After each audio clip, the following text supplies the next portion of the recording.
I'm Emerald and I'm reading from my new book, Monsters. It starts with this German proverb that I found. What do two monsters do when they pass each other in the forest? Smile. Chapter 1, Mummy and Daddy. My parents got smushed to death in a boating accident when I was 9. Don't worry, I'm not that sad about it. Daddy worked in a huge bank in London with a pretty receptionist and a shiny, shiny marble floor with lots of droopy ferns. Mummy was an artist, but mostly this meant she handmade cards for her friends and cried a lot. Daddy said that was what made her an artist, all the crying. They didn't like me very much, or if they did, they didn't particularly show it.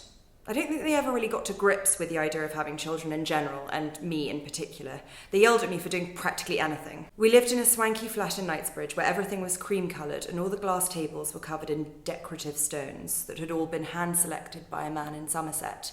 Why on earth they were any better than just normal stones, I have no idea. But Mummy always got really cross when I played with them, so I chucked one through a glass window and pretended it was an accident. Mummy was always very worried about the flat, about the window latches not going with the doorknobs, and about the vases from Paris clashing with the curtain sashes from Venice.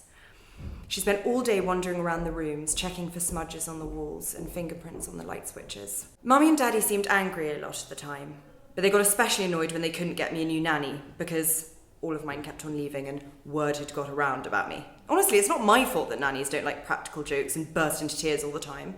I don't know why Mummy even needed one in the first place. It's not like she had anything better to do than look after me. I hardly ever saw Mummy and Daddy. They avoided me in our huge flat and they never let me eat with them, even though I was an only child.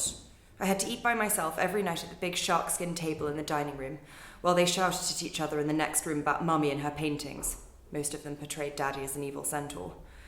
Then they would send me to my room, which Mummy had painted grey because the interior decorator told her it would be more sophisticated and I could grow into it. This was obviously pretty pointless given that, as it turned out, Mummy and Daddy would be dead soon and there'd be no time for me to grow into the room anyway.